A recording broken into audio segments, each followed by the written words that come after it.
Sedikit lagi Mbak Yolanda. Masih cuman kelihatan kepalanya ya Mbak Yolanda. Wajahnya belum kelihatan. Ya Mbak Sofia sudah oke. Mbak Raisa, halo. Boleh, boleh. Nah, Mbak Mayang boleh diturunin sedikit. Itu dominasinya tembok. Ya oke. Clear. Sebentar. 1, 2, 3.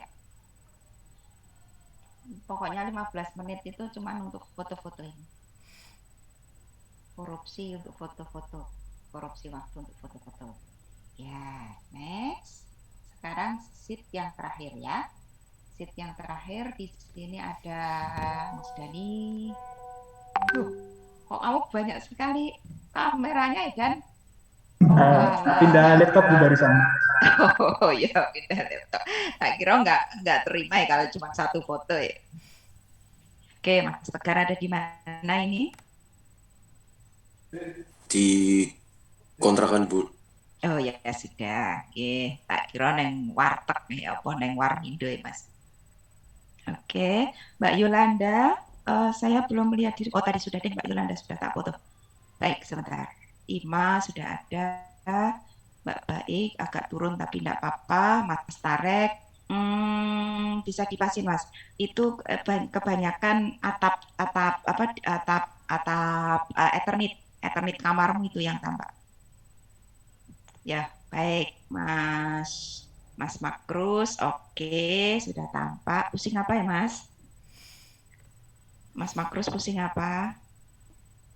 Iya, Bu. Oh ya, dah sehat-sehat, Nak. Ya, oke, 1, 2, 3. Tak kirim ke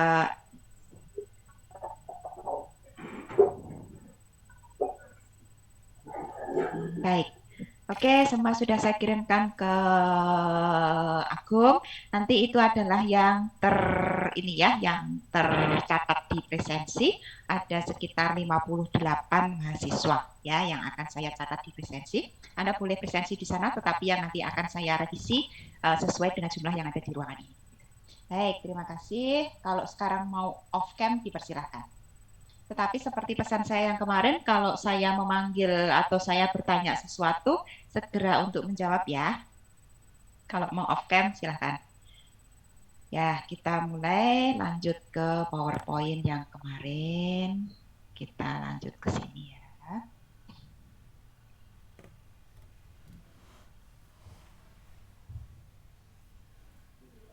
Baik, kemarin kita sudah sampai di sini. Slideshow-nya kenapa tidak ada ya?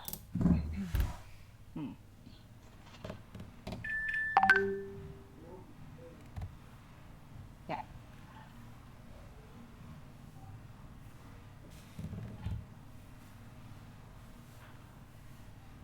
Bentar. Oke, sudah terlihat slideshow ya. Ya, kita akan membahas dua metode yang digunakan di dalam QSAR. Jadi pada prinsipnya seperti yang kemarin sudah Anda lihat bagaimana asbabun nuzul atau asal mula gitu ya, asal mula untuk menyusun persamaan QSAR, quantitative structure activity relationship. Bu, itu kok terus bisa muncul angka, terus kemudian muncul parameter Y dan parameter X, itu logikanya seperti apa? Bu, itu kok kemudian kalau struktur itu bisa dikuantifikasi, kemudian ada angkanya, itu yang seperti apa, gitu ya. Nah, itu kemarin sudah Anda pelajari. Sekarang mari kita lihat di dalam praktek yang sebenarnya, kalau yang kemarin itu kan masih teori sederhana gitu ya. Jadi mudahnya konsep GSAR itu seperti apa. Sekarang mari lihat ke yang sebenarnya. Jadi ke contoh-contoh yang memang itu merupakan hasil penelitian untuk mengkonstruk atau menyusun persamaan kuantitatif structure activity relationship.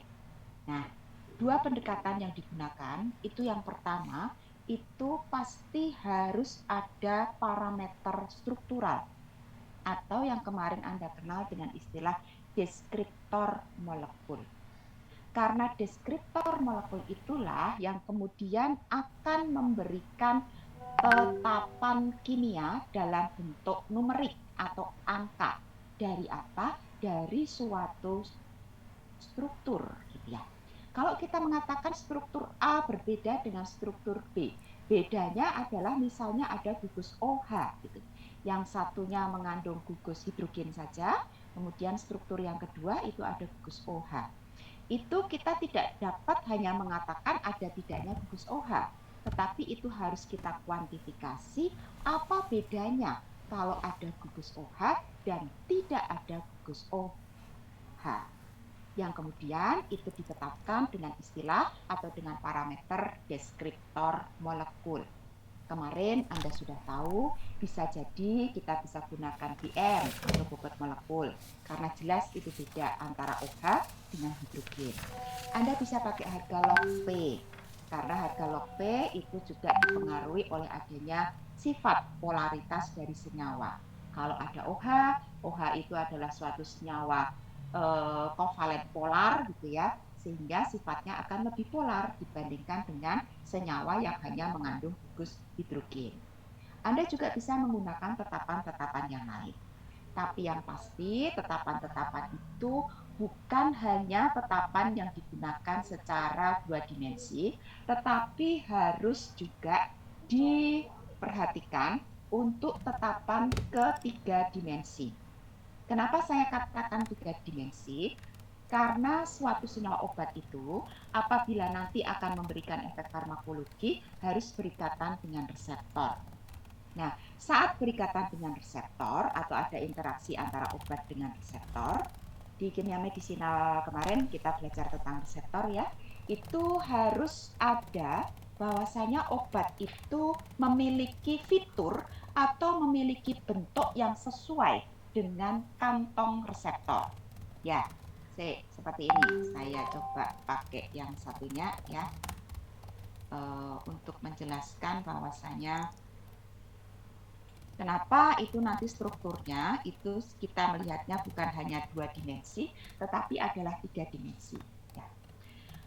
Saya pindah ke sini untuk menggambarkan bahwasanya ketika nanti kita membahas tentang persamaan QSAR, itu kita melihat struktur itu bukan hanya dalam bentuk dua dimensi, tetapi harus dalam bentuk tiga dimensi. Karena apa? Karena struktur dalam bentuk tiga dimensi itu nanti kemudian akan memberikan pengaruh terhadap aktivitasnya, termasuk perubahan dari bentuk molekulnya, gitu ya. Analoginya seperti apa atau kok bisa seperti itu, gitu ya, asal muasalnya seperti apa. Nah, ini kita mulai dari konsep yang sederhana. Waktu kimia medisinal sudah saya sampaikan tentang teori obat dengan reseptor. Anda sudah paham betul bahwasanya suatu obat itu akan bisa memiliki aktivitas farmakologi apabila obat tersebut pas ya, memiliki satu lekukan atau satu bentuk yang bisa connect atau bisa pas untuk berikatan dengan reseptor. Konsep kunci dengan gembok, mudah-mudahan Anda masih memegang itu gitu ya, di mana gemboknya itu adalah protein atau reseptor. Ini kalau gambar yang sekarang, tiga dimensi dari protein itu seperti ini. Kemudian sebagai senyawa obatnya, itu bisa juga disebut sebagai ligan, itu adalah suatu senyawa kimia. Nah, kalau itu sebagai kimia obat, ya berarti itu senyawa obat. Kalau kemarin kita punya paracetamol, ya berarti ini paracetamol. Kalau kemarin kita juga sudah bahas senyawa rokaglamid, berarti ini senyawa rokaglamid, gitu ya. Terus ini reseptornya apa? Reseptornya kalau itu paracetamol, sebagai analgesik antipyretik bisa jadi halo ya ya Ada yang bilang katanya suaranya kecil, Bu.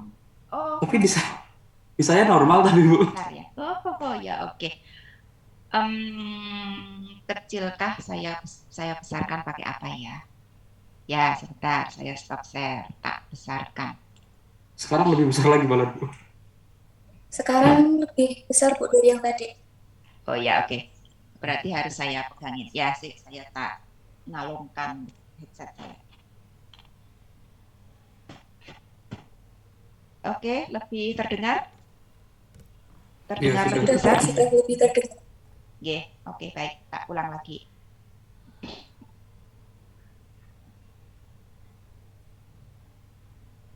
Ya, oke. Ini ya, baik.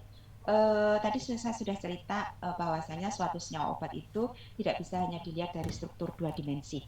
Kita tidak bisa hanya cerita, oh ada gugus OH, ada gugus hidrogen, atau BM-nya sekian dan seterusnya, tetapi kita harus memiliki pandangan bahwasanya struktur itu berada dalam bentuk tiga dimensi. Kenapa kita harus melihatnya dalam bentuk tiga dimensi? Karena suatu senyawa obat itu bisa memiliki efek selain dia setelah mencapai absorpsi ya, dari mulai absorpsi, distribusi, metabolisme gitu ya. Terus nanti ada yang masuk ke reseptor. Nah, pada saat dia masuk ke reseptor, itu senyawa obat tersebut akan berikatan dengan protein. Yang protein itu berupa enzim, yang itu adalah merupakan reseptor. Kalau tadi paracetamol itu akan menghambat enzim siklooksigenase. Kalau itu rokaglamid, maka kalau misalnya dalam satu sel kanker serviks gitu ya, itu misalnya reseptornya adalah pada estrogen reseptor gitu. Nah, senyawa obat Anda akan ada di sini, senyawa obat yang tadi entah paracetamol, entah rokaglamid itu akan ada di sini. Yang warna hijau ini, dia warna biru kecil ini masuk ke dalam kantong dari reseptornya. Terus ini proteinnya ini sebagai reseptornya. Nah, kalau ini saya besarkan, maka akan menjadi seperti ini, di mana reseptor itu adalah merupakan satu rangkaian dari asam amino, karena dia protein. Protein itu kan definisinya adalah polipeptida ya, jadi asam amino yang dihubungkan oleh ikatan peptida. Nah, sehingga ini Anda bisa lihat bahwasanya proteinnya itu terdiri dari banyak asam amino yang terus akan membentuk suatu lekukan atau suatu cekungan atau suatu kantong gitu ya. Suatu kantong yang nanti kemudian akan berfungsi atau akan dapat berperan sebagai tempat masuknya si ligan atau si senyawa obat. Kalau ini saya besarkan gitu ya, yang ini adalah lekukan dari reseptornya atau lekukan dari proteinnya, ini adalah asam-asam amino, maka ketika senyawanya itu kemudian masuk menempati struktur dari reseptor tersebut, boleh di sini dilihat senyawanya kemudian akan berikatan dengan siapa? Dengan gugus-gugus fungsi pada asam amino. Asam amino itu punya dua gugus fungsi utama, yaitu asam karboksilat dan yang satunya adalah amin. Nah, ini yang warnanya orange, kuning, hijau, biru, kemudian biru keabu-abuan. Ini ya, ini adalah asam-asam amino. Nah, asam-asam amino dengan gugus fungsi entah amina, entah pada asam karboksilatnya, atau mungkin dari gugus fungsi yang lain dari asam amino, ini akan membentuk interaksi ikatan kimia. Nah, yang paling mudah dikenali itu adalah ikatan hidrogen. Antara siapa? Antara senyawa obat dengan asam amino. Misalnya Anda lihat yang bagian hijau ini ya, yang hijau muda ini, kita bisa melihat ada asam amino, ini gugusnya karboksilat, yang hijau ini ada COOH, gugus asam karboksilat dari asam amino yang ada di sini. Saya nggak tahu ini asam aminonya apa. Mungkin aspartat, mungkin glisin, mungkin lisin, isoleusin, atau yang lain. Di sini kebetulan tidak diidentifikasi ya asam aminonya. Nah, senyawa obat Anda itu kemudian akan berikatan dengan gugus asam karboksilat ini melalui satu ikatan hidrogen. Di sini juga sama, ikatan hidrogen. Nah, ini ada interaksi, bukan ikatan hidrogen, tapi ini interaksi ionik. Ada muatan positif, ada muatan negatif. Yang di sini juga sama, ikatan hidrogen, yang lain juga sama. Apakah hanya ikatan hidrogen, Bu? Tidak, banyak interaksi yang lain. Ada ikatan van der Waals, pernah dengar ya ikatan van der Waals. Mungkin ada interaksi hidrofobik, jadi antara gugus yang nonpolar dengan nonpolar. Walaupun itu mungkin interaksinya tolak-menolak. Tetapi tolak-menolak itu pun juga tetap disebut interaksi, karena nanti kemudian akan membuat senyawa obat Anda ini bisa masuk secara pas, secara tepat, seperti kunci dan gembok ini pada reseptor dengan obatnya gitu. Nah, ini mohon untuk bisa Anda pegang sehingga bayangan kita ketika nanti akan menentukan satu struktur, menentukan hubungan kuantitatif struktur aktivitas, Anda bisa bayangkan bahwasanya banyak hal yang berpengaruh terhadap aktivitas senyawa obat. Salah satunya adalah ini. Jadi bentuk molekul itu juga berpengaruh. Kalau ini kan ada lekukan-lekukan atau ada cekungan-cekungan tertentu ya. Nah, cekungan-cekungan itu nanti strukturnya harus pas dengan struktur molekul. Yang membentuk ikatan dengan asam-asam amino inilah yang kemudian Anda kenal dengan istilah farmakofor. Kalau dulu Anda menghafalkan apa itu farmakofor? Farmakofor itu adalah suatu gugus dari senyawa obat yang akan menentukan aktivitas farmakologi. Kok bisa menentukan aktivitas farmakologi? Nah, ini contohnya gitu ya. Coba kalau misalnya ini OH-nya saya hilangkan. OH yang pink ini terlihat ya? Oke, terlihat ya. Nah, OH di sini misalnya saya ganti dengan hidrogen. Apakah kemudian bisa membentuk ikatan hidrogen dengan asam amino yang hijau dan asam amino yang merah muda? Enggak ya. Enggak. Karena apa? Karena isinya cuma satu hidrogen. Jadi mungkin hanya bisa berikatan dengan yang asam amino hijau, tapi tidak akan membentuk ikatan dengan asam amino yang merah muda. Nah, itulah kenapa kemudian di dalam satu struktur senyawa obat itu harus ada atau pasti ada gugus farmakofor. Ini maksudnya gugus farmakofor. Karena gugus-gugus tersebutlah atau gugus-gugus inilah yang nanti akan berikatan dengan reseptor. Pada apa? Pada asam amino tertentu. Gitu. Sehingga kemarin mungkin saat kimia medisinal ada beberapa istilah atau statement gugus farmakofor misalnya dari senyawa antidiabetes itu apa, dari senyawa angiotensin converting enzyme penghambat atau inhibisi angiotensin converting enzyme itu yang seperti apa. Kalau itu dihilangkan atau diganti dengan gugus fungsi yang lain dengan sifat fisikokimia yang berbeda jauh, maka akan menurunkan aktivitasnya. Tetapi bisa jadi kalau ini nanti Anda tambahi dengan gugus fungsi lain atau Anda ganti dengan gugus fungsi yang lain yang ternyata bisa meningkatkan atau lebih kuat gitu ya interaksinya dengan reseptor, maka itu efeknya kebalikannya, yaitu dapat meningkatkan aktivitas farmakologinya. Oke, itu ya disimpan dulu ya.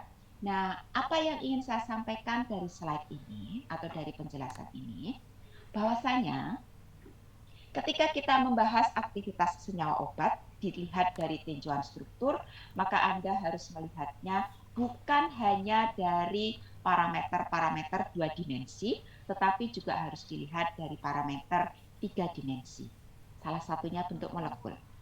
Salah yang lain, mungkin dari muatan elektroniknya, ini kan ada muatan positif, ada muatan negatif gitu ya. Terus mungkin dari bentuk steriknya, tolakan antar atom, dan sebagainya. Kenapa? Karena bentuk molekul itu nanti yang kemudian akan pas betul dengan bentuk dari reseptor. Kalau ada yang nggak pas, coba lihat yang warna ungu ini beberapa sudah pas ya, tetapi ternyata ada bagian yang kebalik gitu. Yang ini harusnya bulat, ini jadinya runcing. Yang ini harusnya runcing segitiga, jadinya malah bulat gitu. Nah, itu juga tidak akan menimbulkan efek. Itulah mengapa ada beberapa obat, kalau Anda kenal ada ibuprofen. Ibuprofen itu yang berefek farmakologi sebagai analgesik antipirektik gitu ya, atau antiinflamasi non-steroid, itu adalah dalam bentuk konformasi S-nya. Walaupun sama strukturnya, tetapi konformasi S yang aktif, konformasi R yang tidak.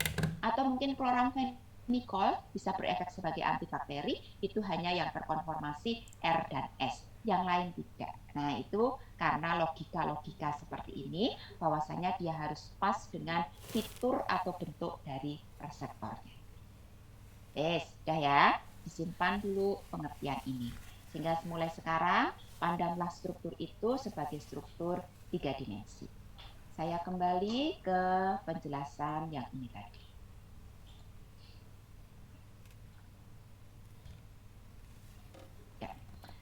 Oleh karena itu, di sini dikatakan bahwasanya tipe parameter struktural sebagai karakterisasi molekuler itu bukan hanya dari struktur sederhana atau 2 dimensinya, tetapi juga sampai ke struktur 3 dimensi. Bentuk molekulnya seperti apa. Bukan hanya yang nempel di atas kertas, 2 dimensi kan nempel di atas kertas ya, tetapi itu 3 dimensi. Oke, itu satu. Kemudian yang kedua, bahwasanya nanti untuk bisa mengkonstruk persamaan QSAR itu harus berdasarkan prosedur matematis. Kenapa harus digunakan prosedur matematis? Karena hubungan kuantitatif dari parameter struktural dengan aktivitas biologis ini nanti akan digunakan untuk memprediksikan struktur senyawa yang lain. Jadi Anda harus memvalidasi persamaan QSAR-nya itu. Sebagai contoh, saya kembali ke persamaan yang absorbansi dengan kadar kemarin ya. Ketika Anda menemukan persamaan Y sama dengan BX ditambah A, gitu ya, itu kan tidak serta-merta Anda gunakan. Anda harus memvalidasi dengan satu parameter yang disebut sebagai R hitung. Mudah-mudahan masih ingat, biasanya Anda menyampaikan R-nya harganya berapa? 0,9999999, wow, sampai pulang ke rumah itu 9-nya belum habis gitu ya. Nah, kemudian ditanya kalau R-nya 0,99999 itu berarti persamaannya bisa dipakai atau tidak gitu ya. Anda menjawab, bisa Bu, itu kan mendekati 1 gitu. Baiklah, kalau 0,99999 mungkin mendekati 1. Sekarang bagaimana kalau Anda menemukan atau menghitung bahwasanya R-nya itu ketemunya 0,91?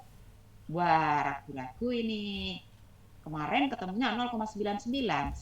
Kita mah pasti kalau mendekati 1 ya. Tapi kalau 0,91 dikatakan mendekati juga enggak kalau dibandingkan 0,99. Tapi kalau dibandingkan 0,8 kan itu mendekati gitu ya. Jadi apa parameter dekat gitu. Nah, oleh karena itu, kemudian Anda pastikan bahwasanya R hitung itu harus lebih besar dari R tabel. Karena apa? Karena nanti untuk memastikan bahwasanya hubungan kuantitatif itu kemudian bisa dilakukan ekstrapolasi. Ekstrapolasi itu digunakan untuk menghitung senyawa lain dengan parameter yang berbeda-beda, gitu ya. Seperti itu kalau Anda menggunakan kadar, itu kan kemudian Anda ekstrapolasi, gimana ya kalau absorbannya lebih gede? Oh, tetap bisa dihitung kadarnya. Nah, kapan kita memutuskan bahwasanya persamaan itu valid? Itu tadi dengan prosedur matematis. Harus ada parameter-parameter untuk memvalidasi. Kalau di absorbansi atau regresi linier dengan satu parameter atau yang Anda mudahnya kemarin itu adalah untuk menghitung kadar dengan absorban, itu parameternya adalah R hitung dan R tabel. Nah, nanti sama kita juga akan mengukur dengan menggunakan parameter-parameter statistik gitu ya. Karena itu program yang harus Anda gunakan nanti adalah SPSS. Kita belum bicara SPSS, saya berikan konsepnya dulu. Oke, tadi Mas Agung tadi pagi Bu sudah harus punya program SPSS dan Hypercare ya belum? Nanti saya posting dulu beberapa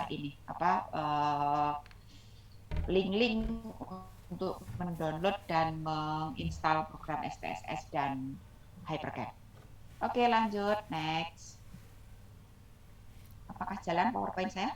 Jalan ya. Jalan, Bu. Jalan ya. Oke, sip. Baik. Nah, kita mulai dulu yang pertama. Ada beberapa metode untuk menghitung QSAR, gitu ya. Saya persingkat saja atau saya sederhanakan. Kita akan membahas dua metode ini. Yang pertama adalah free energy model, kemudian yang ketiga adalah mathematical model. Apa bedanya? Bahwasanya untuk yang free energy model itu sedikit lebih kompleks gitu ya dibandingkan dengan metode yang kedua atau mathematical model. Ini hanya istilah sih, free energy model dan mathematical model. Nanti kalau Anda melihat aplikasinya, mudah-mudahan lebih jelas gitu ya. Untuk yang pertama, yaitu untuk free energy model pada analisis Hans atau metode Hans, itu kita harus memperhitungkan parameter fisikokimia yang ada dalam molekul. Seperti yang kemarin, ada parameter log P, ada parameter PM mungkin, ada parameter bentuk molekul, ada mungkin parameter elektronik, steric, dan sebagainya, dan bisa juga mungkin parameter refraktivitas molar ya, yang di rokaglamid kemarin. Jadi kita benar-benar menghitung parameter fisika kimia dari struktur, yang kemudian itu akan menjadi atau mewakili dari X-nya. X1, X2, X3, dan X4 yang terus kita korelasikan dengan Y sebagai aktivitas farmakologi. Ya, contohnya rokaglamid nanti atau yang paracetamol kemarin ya, nanti kita bahas. Terus yang kedua ini sedikit lebih mudah karena pada model yang kedua ini kita tidak perlu melihat parameter fisikokimia dari molekul. Kita hanya melihat ada tidaknya gugus farmakofor. Sekali lagi, pada model yang kedua, kita hanya melihat ada tidaknya gugus farmakofor. Jadi untuk mengkuantifikasi dari statement, oh kalau ada hidroksi, aktivitasnya lebih baik. Oh kalau ada metoksi, aktivitasnya turun. Oh kalau ada gugus kloro, mungkin aktivitasnya akan naik lagi. Gitu. Nah, belum paham. Saya yakin belum paham dengan cerita saya. Nanti kalau sudah ada contohnya baru paham, ya. Yang kedua ini nanti lebih sederhana karena kita hanya memperhitungkan ada tidaknya gugus farmakofor atau gugus fungsi yang menentukan aktivitas farmakologi. Kita keep dulu yang nomor 2, abaikan dulu ya. Nanti kita akan bahas lebih detail. Mudah-mudahan setelah saya jelaskan semuanya Anda terus paham, oh bedanya itu ini toh, gitu ya. Kita mulai yang pertama, yaitu metode Hans. Sampai di sini ada yang mau ditanyakan?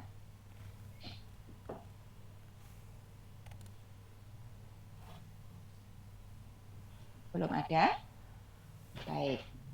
Kalau belum ada, mari kita lanjut ke metode Hans. Nah, ini ya metode Hans. Kenapa disebut sebagai metode Hans? Ya karena yang menemukan adalah Corvin Hans, gitu ya. Belum lama dia meninggal, baru 2011 10 tahun yang silam ya. Apa yang dikatakan di metode Hans ini? Jadi Hans berdasarkan penelitian yang cukup panjang gitu ya, dengan memperhatikan berbagai macam atau dengan menyitir, dengan mengkompilasi, merangkum penelitian-penelitian sebelumnya. Di sini Hans menyimpulkan bahwasanya aksi dari obat itu tergantung dari 2 proses utama. Sekali lagi, bahwa suatu obat itu akan memiliki aktivitas farmakologi itu ditentukan oleh 2 proses utama. Nah, 2 proses utama itu apa? Yang pertama adalah masuknya obat ke dalam sirkulasi darah melalui membran sel. Itu adalah faktor pertama yang diproposkan oleh ini. Kalau obat itu sudah bisa masuk ke dalam membran sel, ini sudah merupakan suatu capaian sendiri, gitu ya. Wes nanti efeknya mudah-mudahan akan bisa baik, gitu. Apa rate limiting step-nya? Rate limiting step-nya itu langkah pertama yang harus dilalui, gitu. Jadi kunci pertama yang harus dibuka untuk obat itu memberikan efek farmakologi adalah obat itu harus bisa melalui membran sel dulu. Saat dia akan menimbulkan efek. Apalagi mau masuk ke reseptor, wong mau buka pintu pertama aja nggak diizinkan, gitu ya. Oke, itu bahasa mudahnya. Jadi, apa faktor pertama yang berpengaruh terhadap aktivitas obat? Itu adalah yang pertama dari proses absorpsinya. Sebentar, saya tak minta tolong di luar agak rame. Boleh ditutupin. Ya, makasih ya Mbak. Oke, saya tutup. Oke, jadi yang pertama adalah bagaimana obat itu bisa melalui membran sel. Kalau ini sudah melalui membran sel, sudah lumayan, gitu ya. Sudah ada satu harapan untuk obat tersebut menimbulkan efek, gitu. Nah, ketika saya nyatakan atau saya katakan itu sebagai absorpsi, atau Hans itu ngomong kalau masuknya obat ke dalam tempat aktif melalui membran sel itu sebagai satu proses yang utama, maka dirimu bisa melihat bahwasanya artinya obat itu harus bisa terabsorpsi dengan baik, gitu ya. Nah, apa parameter yang menentukan obat itu bisa terabsorpsi dengan baik adalah dari harga lipofilisitas. Kemarin kita sudah ngobrolin itu ya, dari contoh struktur paracetamol. Ada metil, ada etil, ada propil, ada butil gitu. Yang itu absorpsinya semakin tinggi. Kebetulan contohnya itu, tapi tidak semua gitu ya. So, parameter pertama yang berpengaruh itu adalah log P atau lipofilisitas gitu. Jadi nanti pada saat membahas Hans ini, faktor lipofilisitas menjadi satu faktor yang penting. Oke. Lanjut. Faktor yang kedua atau proses yang kedua, setelah obat tadi bisa melalui membran sel, obat ini kan kemudian akan terdistribusi ke pembuluh darah. Ada yang kemudian mengalami fast effect atau melalui proses metabolisme gitu ya. Tapi intinya obat ini setelah sampai ke sirkulasi darah akan diantarkan kemana? Ke tempat aksi atau site tempat aksi itu apa ya? Ya site of action-nya gitu ya. Ke tempat aksinya. Siapa tempat aksinya itu? Itu adalah reseptor.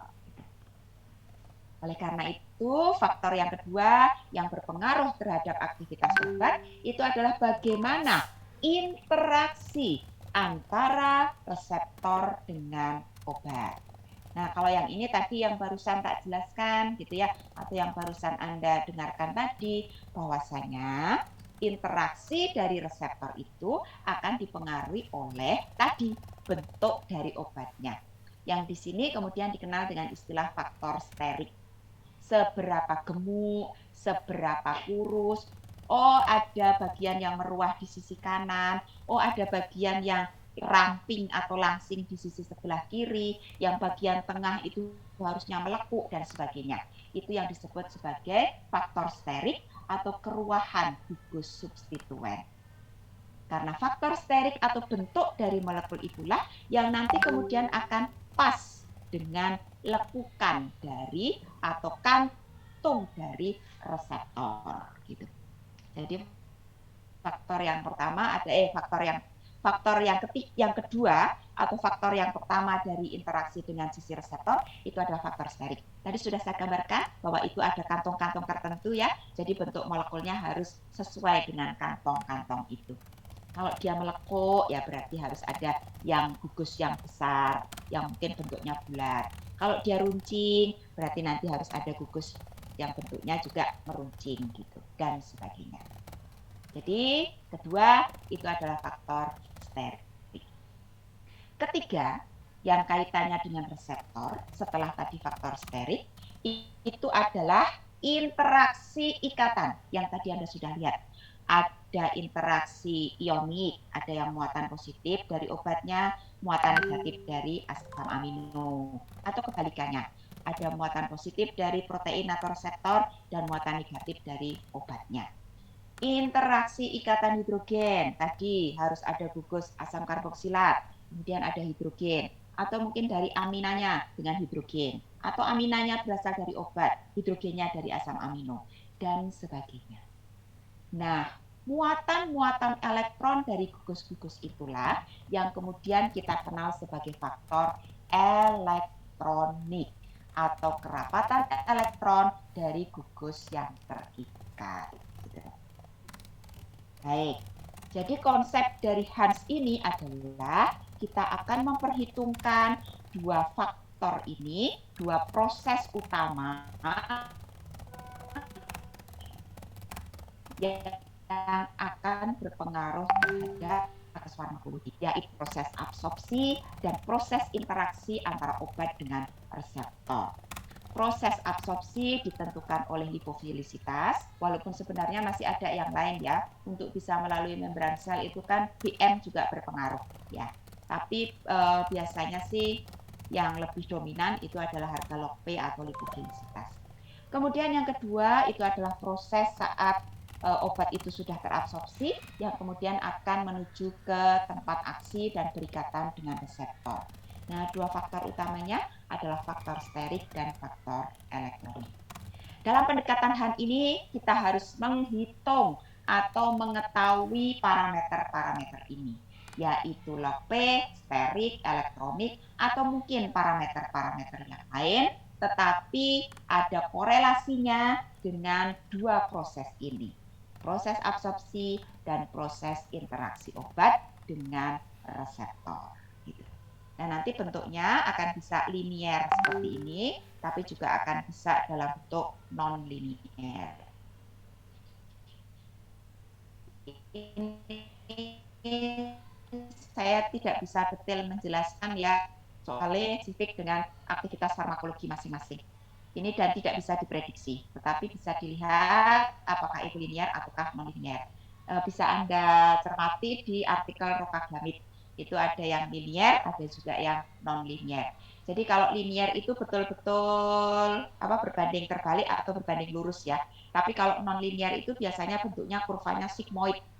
Sigmoid itu seperti ada yang berbentuk parabola, ada mungkin yang berbentuk huruf U dan sebagainya. Itu kan tidak linear. Tapi kalau linear jelas bisa linear ke atas, bisa linear lurus ke bawah. Baik, itu konsep dari Hans. Nah, karena persamaan QSAR ini harus dibangun dari parameter fisika kimia senyawa ini, atau suatu senyawa, macam-macam banyak senyawa ini, maka dalam mengkonstruk atau di dalam menyusun parameter QSAR, kita harus bisa menghitung faktor-faktor ini. Bu, ulang hitungnya kayak mana gitu ya. Kemarin saya sudah cerita, itu bisa kita hitung dengan menggunakan bantuan komputasi. Ya, jadi kita akan tetapkan parameter-parameter ini berdasarkan hitungan-hitungan atau berdasarkan hasil-hasil dari komputasi. Nah, entah kalau zaman dulu menggunakan apa ya seperti ini ya. Kalau log P kan kita bisa ukur pakai percobaan koefisien partisi. Tetapi kalau faktor sterik, faktor elektronik itu pakai apa? Saya belum searching itu zaman dulu itu ditetapkannya seperti apa. Mungkin dengan notasi ya, kalau ada hidroksi itu berarti faktor elektroniknya tambah negatif, kalau ada karbonil, kalau hidrogen dan seterusnya, mungkin ada parameter tabel tertentu gitu ya. Kalau sekarang kan kita tinggal gambar, nanti kita ada tinggal klik gitu ya, steriknya berapa, ES-nya berapa, itu sudah nilainya sudah ada. Oke, sampai di situ apakah bisa diterima konsep ini? Ya, saya anggap sudah bisa diterima. Next, kita lanjut.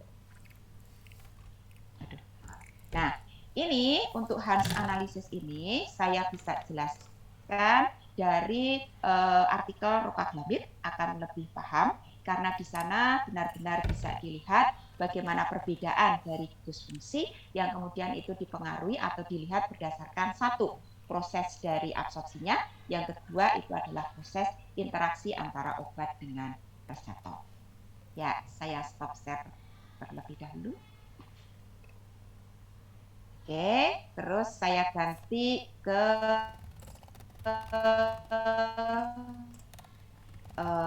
yang untuk artikel Rokaglamid sebentar.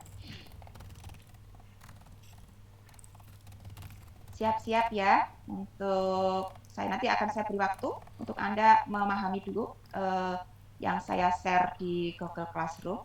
Nanti salah satu saya minta untuk menjelaskan kembali. Sebentar.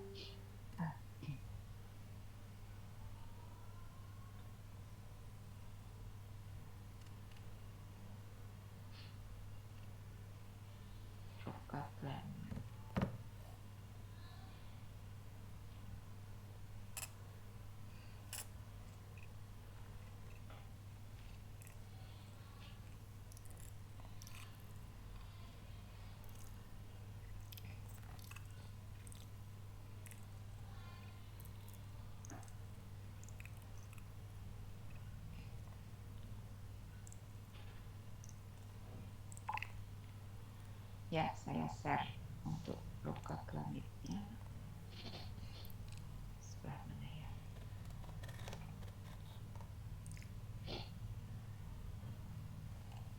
Sudah tampak di tempat Anda? Sudah, Bu. Sudah ya. Ya, ini untuk rokaglamid yang Anda lihat di PowerPoint itu aslinya adalah seperti ini. Aslinya adalah untuk publikasi ilmiahnya seperti ini. Nah, untuk penjelasannya boleh Anda tengok dulu di Google Classroom ya. Itu sudah saya jelaskan. Boleh Anda cermati lebih kurang sekarang pukul berapa? Ya, ada waktu. Boleh Anda cermati mungkin lebih kurang sekitar 10 menit ya. Saya beri waktu 10 menit untuk bisa memahami dari artikel itu. Nanti saya minta salah satu atau salah dua atau salah tiga atau salah empat untuk bisa menjelaskan kembali. Ya, silakan. Boleh di Anda kesempatan untuk memahami dulu yang rokaglamidnya dari yang sudah saya posting. Bisa di ini kan ya videonya ya. Bisa di bisa mbok lihat gitu. Mbok dengarkan deh, tidak dilihat tapi didengarkan. Ya, saya tunggu ya. 10 menit lagi saya akan balik.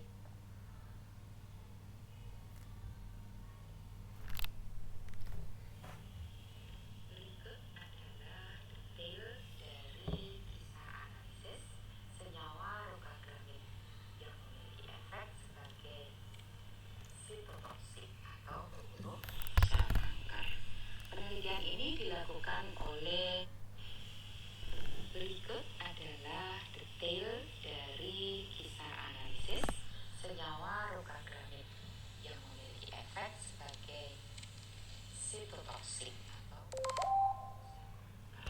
penelitian ini dilakukan oleh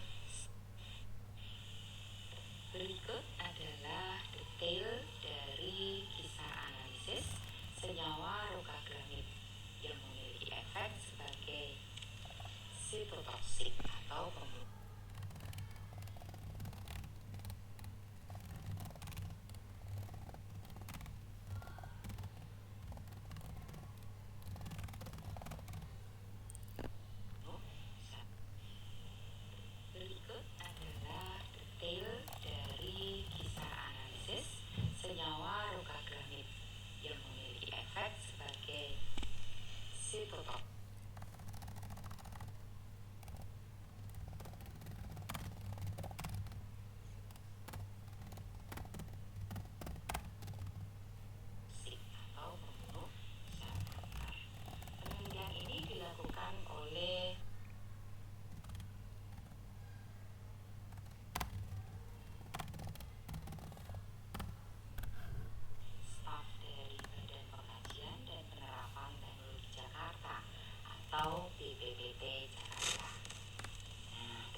swabnya.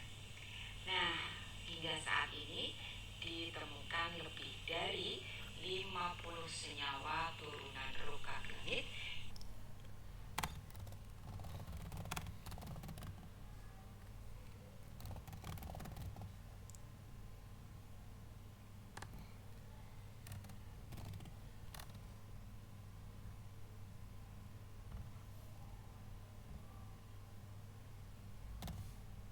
yang berasal dari alam.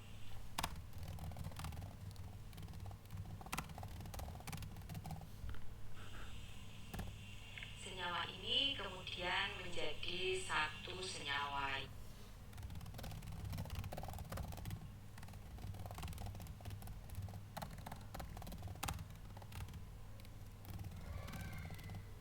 yang menarik sebagai kandidat yang memiliki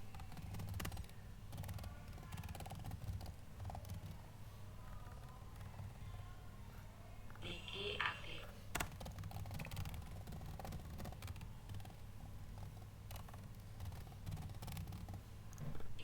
untuk melawan sel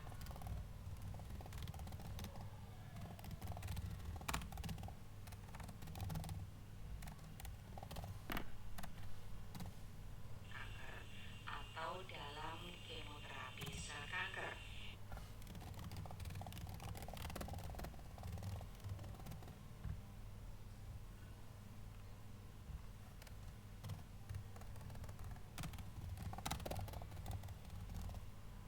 Disebabkan karena senyawa ini memiliki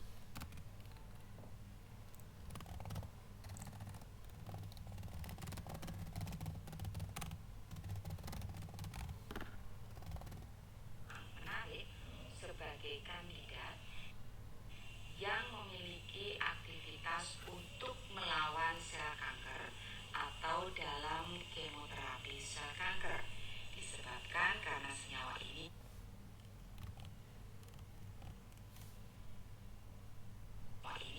memiliki aktivitas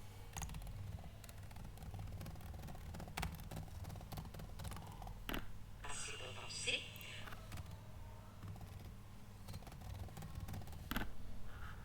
kandidat macam atau beberapa untuk melawan sel kanker atau dalam kemoterapi sel kanker. Disebabkan karena senyawa ini memiliki aktivitas sitotoksik melawan berbagai macam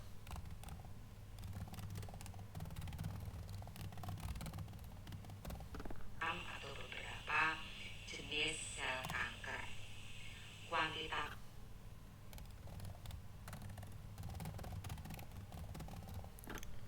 activity structure relationship-nya dilakukan pada atau dengan menggunakan metode Hans, yaitu pada sel kanker monomagnum, ini merupakan sel kanker leukemia, kemudian Raji yang merupakan sel limfoma, sel kanker limfoma, dan Meljuso yaitu pada sel kanker melanoma. Berdasarkan hasil penelitian ini dinyatakan atau disimpulkan bahwasanya dua parameter yang berpengaruh terhadap aktivitas sitotoksiknya adalah log P dan molar refractivity. Sebagai introduction pestisida, kemudian berkembang ke dalam anti yang dibuktikan oleh penelitian dari Park pada tahun 2000, activity relationship, yang nanti akan ditemukan hubungan yang linier ataupun non-linier dengan struktur molekulnya. Parameter yang kemudian digunakan sebagai deskriptor kimia atau deskriptor molekulnya adalah parameter hidrofobisitas, atau kalau kita lihat dari segi parameter yang kemudian digunakan sebagai deskriptor kimia dilakukan bagi kanker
awal mulanya ini adalah memiliki efek sebagai bukan bahwasanya sel kanker limfoma dan melju, yaitu pada sel kanker monomagnum ini merupakan sel kanker leukemia, kemudian raji yang merupakan sel limfoma, sel kanker limfoma, dan meljuso yaitu pada sel kanker melanoma. Berdasarkan hasil penelitian ini dinyatakan atau disimpulkan bahwasanya dua parameter yang berpengaruh terhadap aktivitas sitotoksinya adalah log P dan molar reversibility. Sebagai introduction atau latar belakang penelitian ini adalah adanya senyawa rokaglamid, senyawa alam rokaglamid yang awal mulanya ini adalah memiliki efek sebagai antisektisida, jadi untuk insektisida. Kemudian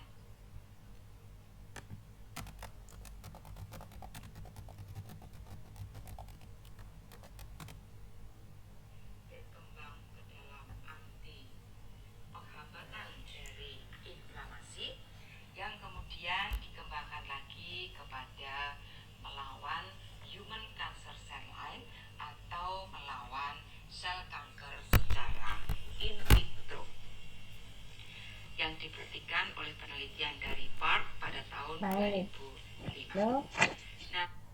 Nah, Berarti berdasarkan penelitian sudah selesai ini atau belum? kemudian akan dilakukan Iya, Bu. Sudah ya. Oke, baik. Alhamdulillah. Yuk, mari kita cek sama-sama. Saya tayangkan ininya ya. Saya tayangkan artikelnya. Boleh kita sama-sama mencermati.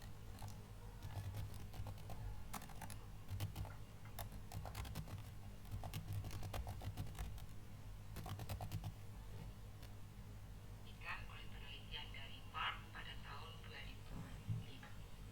Nah, Ya, berdasarkan ini penelitian adalah ini kemudian persamaan mengkonstruk atau menyusun persamaan QSAR dari turunan rokaglamid yang digunakan sebagai obat anti-kanker. Jadi aktivitasnya adalah sitotoksik atau pembunuh sel ya, jadi pembunuh sel kanker. Di sini digunakan sebagai apanya Dek? Sebagai pengantarnya.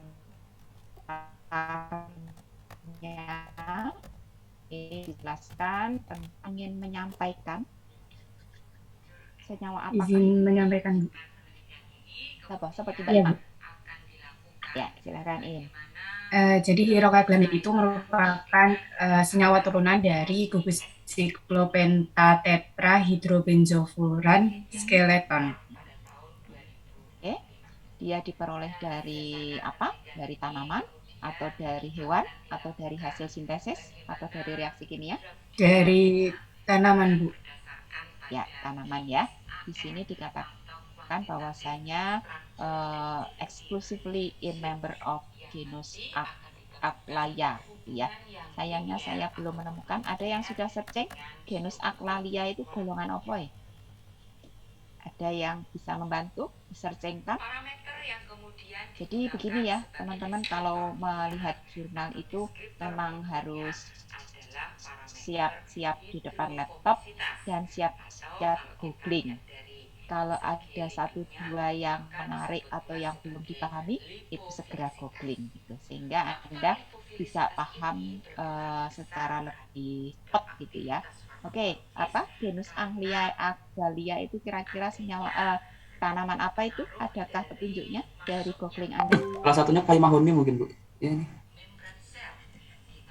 Oh, aku nggak tahu ya. Memang iya ya. Saya Iya, belum tapi belum mahoni cek. salah Satunya itu ya. satunya.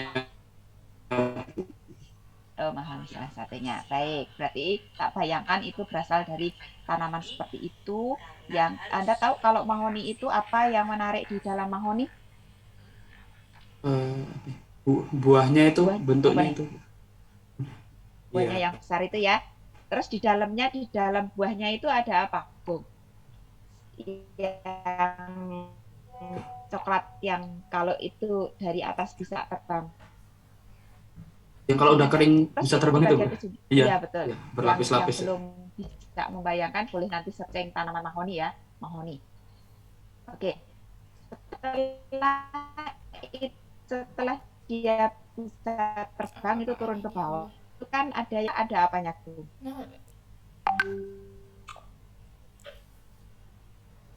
Kalau Ya. ya itu belum pernah buka. Oh, belum pernah. Belum pernah. Ada Iya, bijinya, Bu. Bijinya, Bu. Ya, ayo siapa ini? Oh, Mbak Vina, Mbak Vina. Bijinya Oh, tuh bijinya gimana Mbak Vina? berwarna Bentuk bijinya putih, Bu. kayak apa? Berwarna putih ya. Terus serbuk gitu ya. Kalau Anda gerus itu terus bisa jadi serbuk ya. Nggih, Bu. Betul. Mm-mm. Baik. Rasanya gimana itu, Mbak Vina? Pernah nyoba tapi itu kayak pahit gitu loh, Bu. Ya, betul. Rasanya pahit sekali itu. Mahoni, buah mahoni itu kalau Anda lihat dari bijinya yang bisa terbang itu dulu saya itu kalau main waktu kecil itu digunakan untuk permainan ini ya apa helikopteran gitu. Nah, itu kalau turun dari atas dia kan buahnya sudah merekah karena udah kering gitu ya itu nanti terus bagian dari buahnya itu turun ke bawah. Nah, di situ ada satu bagian yang bisa turun ke bawah terbang gitu. Ada satu bagian yang warnanya putih, serbuk gitu ya, itu white sekali. Dan itu digunakan sebagai satu senyawa yang memiliki efek toksik. Kebetulan kalau di sini yang sudah terbukti itu adalah this natural product are believed to have strong insecticidal activity.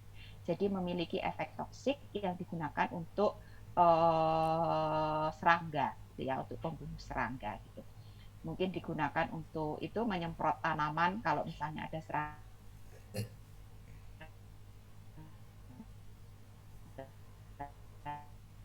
Kok diem?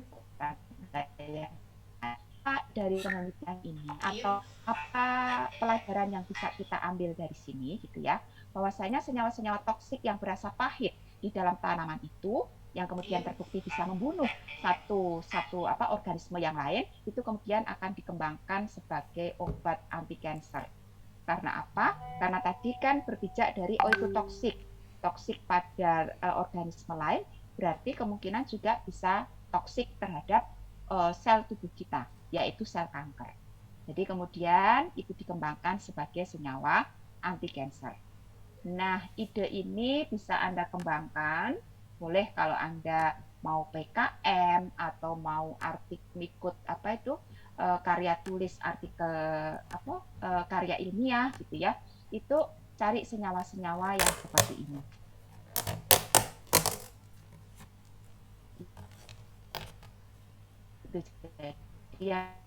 Dan nanti untuk pembunuh sifat toksik gitu.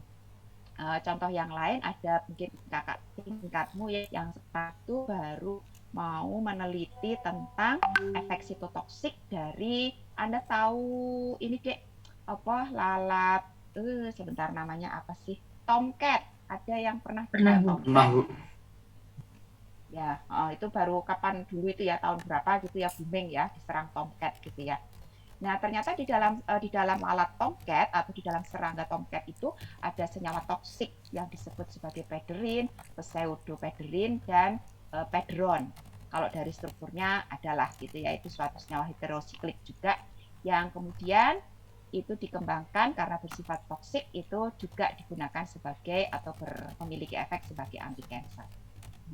So, ini bisa menjadi salah satu ini ya inspirasi kalau Anda mau banyak-banyak menghasilkan karya ilmiah, mungkin bisa nengok yang seperti ini. Ya.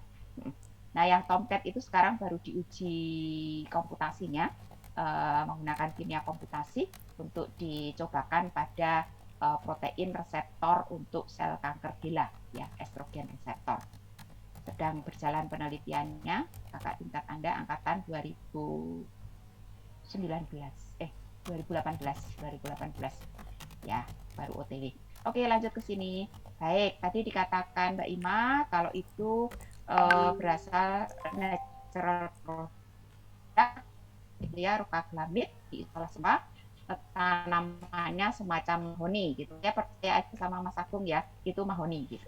Tapi logis juga gitu ya, karena di dalam mahoni itu memang ada biji-bijian yang ternyata bersifat sitotoksik. Gitu. Baik, yang lain-lain, ada beberapa penelitian yang lain yang sudah terbukti bahwa dia memiliki aktivitas sebagai anti kanker dengan melalui penghambatan protein-protein yang lain. Nah, kemudian lanjut. Dari turunan rokaglamid itu kemudian ditemukan ada ini. Ya, ada 11 senyawa rokaglamid dengan perbedaan dengan perbedaan gugus fungsi dari R. Terus ini ada rokaglamid dengan struktur yang sedikit berbeda ya pada rantai sampingnya. Gitu. Kemudian ini dilakukan hubungan struktur dan aktivitas. Bu, senyawa 2 sampai dengan senyawa 11 atau mungkin senyawa 12 dan 13 itu diperoleh dari mana? Ya. Kebetulan di sini tidak dijelaskan detail senyawa ini diperoleh dari mana, tetapi ada beberapa yang mengatakan bahwasanya di sini ada melalui sintesis gitu ya. Jadi itu selain diisolasi dari tanaman, setelah diisolasi dari tanaman, kemudian ditemukan strukturnya, maka terus dilakukan sintesis obatnya. Jadi bagaimana cara membuat senyawa ini hingga kemudian bisa diatur atau bisa dirancang begitu ya, sehingga gugus-gugus fungsinya itu berbeda. Tapi bisa juga itu langsung diisolasi dari tanaman. Mungkin di dalam tanaman itu memang banyak struktur yang berbeda gitu ya. Tapi kalau tidak, ini biasanya ahli-ahli dari sintesis yang kemudian akan menindaklanjuti untuk kemudian disintesis turunannya.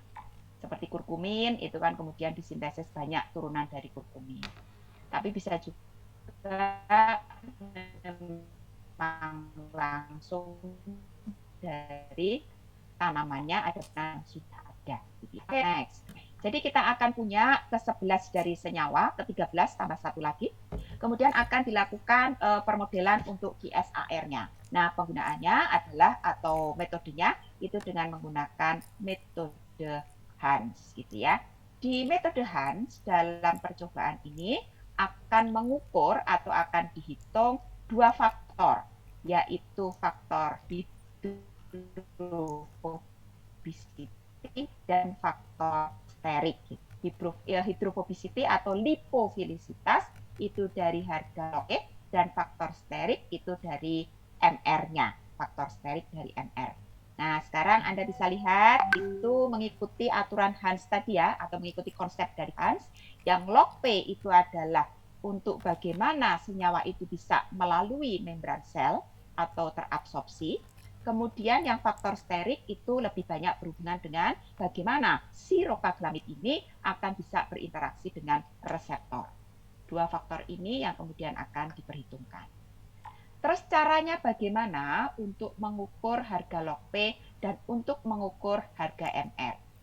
Nah, di sini dijelaskan dengan istilah C log P dan CMR. Maksudnya adalah calculated. Jadi harga log P dan harga CMR itu dilakukan perhitungan. Nah, di sini yang digunakan itu adalah ChemBioDraw software program. Nah, kebetulan ini dia makainya program ChemBioDraw. Boleh kalau Anda mau searching program ChemBioDraw, kalau Anda tertarik ke program kimia komputasi, boleh Anda coba pakai ini.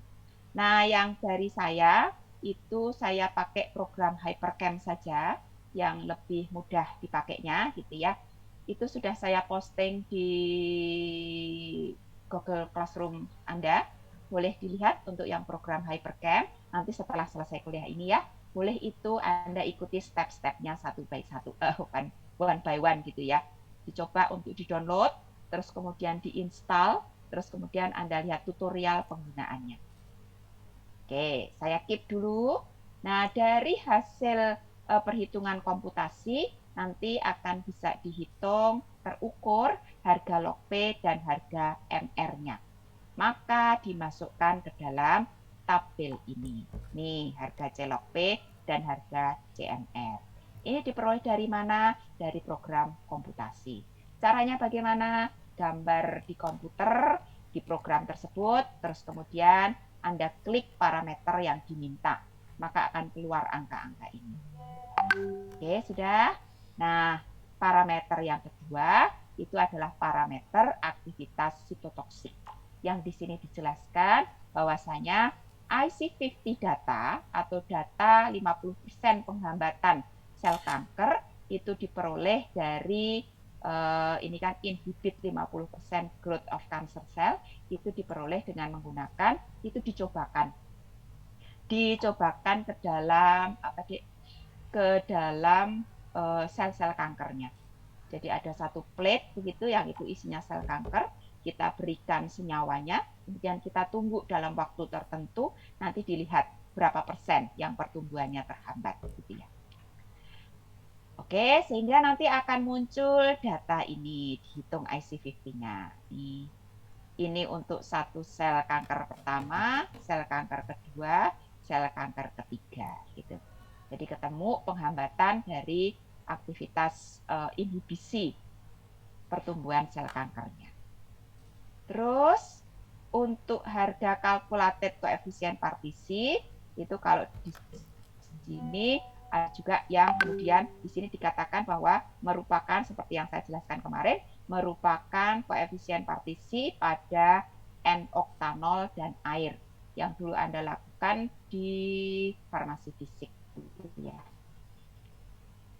Nah, kita akan punya ini. Oke.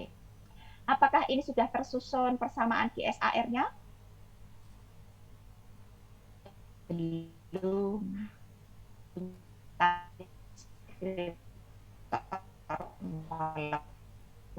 Dan harga Y.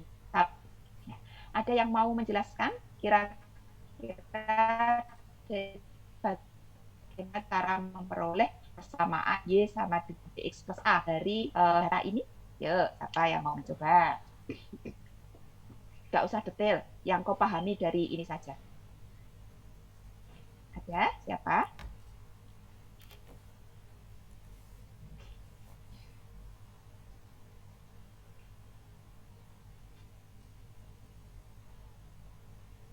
Halo?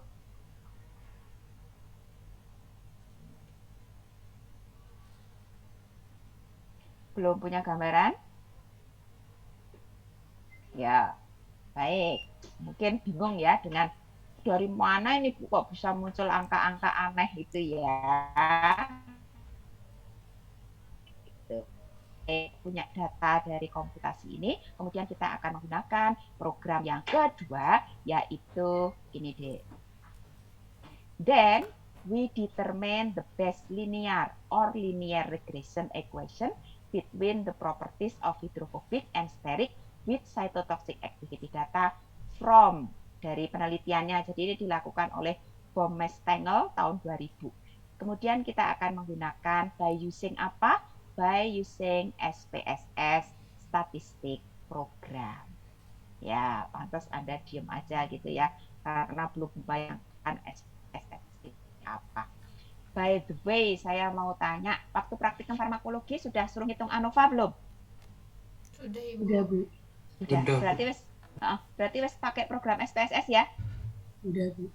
Sudah, baik ya, sudah. Berarti wes beres. Kalau yang belum, sudah saya posting juga di GC kalau Anda mau install. Tapi karena sudah praktikum farmakologi, pastilah di laptop Anda sudah terinstall itu SPSS. SPSS berapa rata-rata? 21 apa 20? Boleh ditengok biar saya memastikan saja. 21 atau 20? Tak stop screen. Boleh saya ditayangkan? Ada yang pakai laptop ya? Salah satu wakil aja.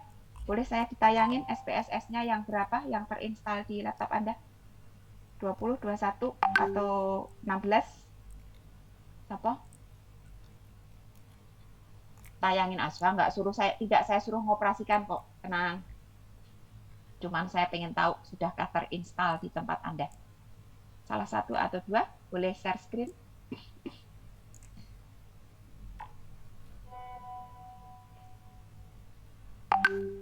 Siapa? Sebentar, Bu. Saya masih open. Oh ya. Ada, punyamu ada, Gong? Cek 26. Ya. Tapi Oh, belum saya crack, jadi kayaknya belum belum oh, belum unlimited. terinstall. Belum Nah, ini unlimited. oh, belum unlimited. Nah, kemarin pas farmakologi ngitung pakai apa dirimu?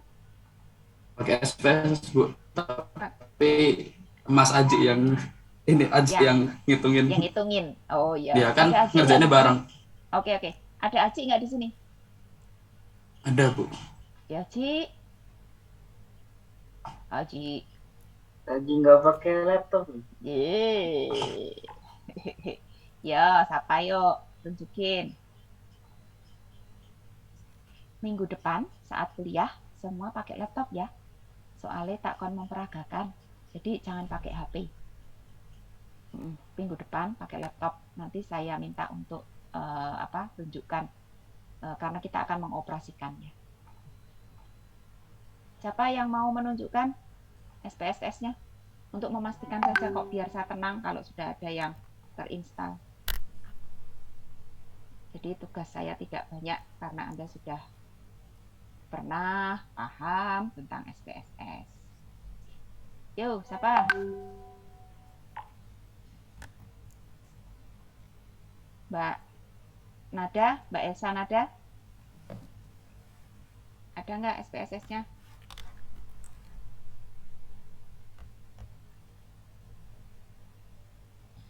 Kalau punya saya versi 25, Bu. Oh, malah 25. Nggak apa-apa. Semakin tinggi, semakin baik. Semakin pusing deh. Semakin kompleks. Ayo, tunjukin Mas. Boleh di share screen?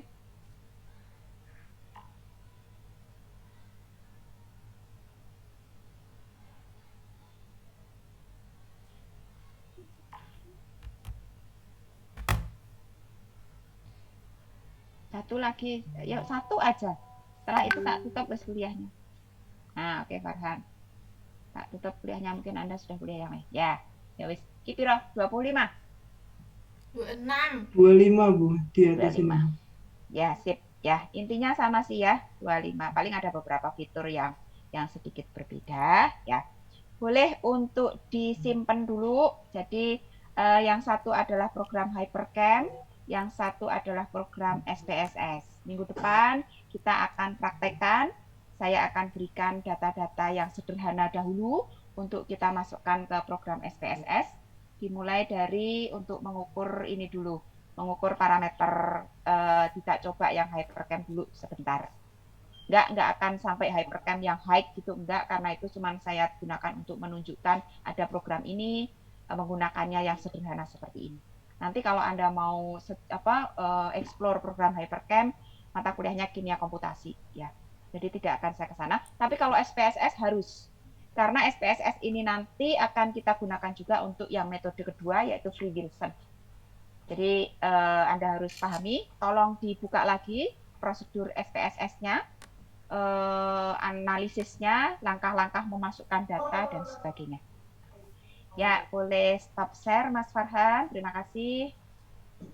Oke, sampai ketemu minggu depan, hari Rabu, mudah-mudahan saya bisa ya. Di portal, sudah tadi wes portal sudah tak tutup ya. Ya, nanti bilang ke Mas Agung ya, yang belum presensi. Yang belum presensi bilang ke Mas Agung. Oke, nanti silahkan untuk belajar dua itu, utamanya adalah yang SPSS.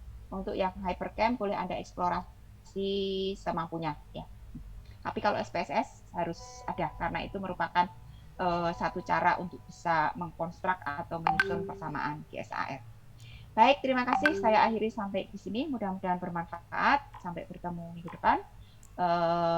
Ingat tadi PR yang saya sampaikan ya, sudah harus terinstall. Besok saya akan minta tunjukkan dari laptop masing-masing. Jadi harus pakai laptop. Terima kasih. Saya akhiri. Wabillahi taufiq wal hidayah. Wassalamualaikum warahmatullahi wabarakatuh. Waalaikumsalam warahmatullahi warahmatullahi wabarakatuh. Terima kasih, Bu. Terima kasih, Bu. Ya, saya lihat dulu.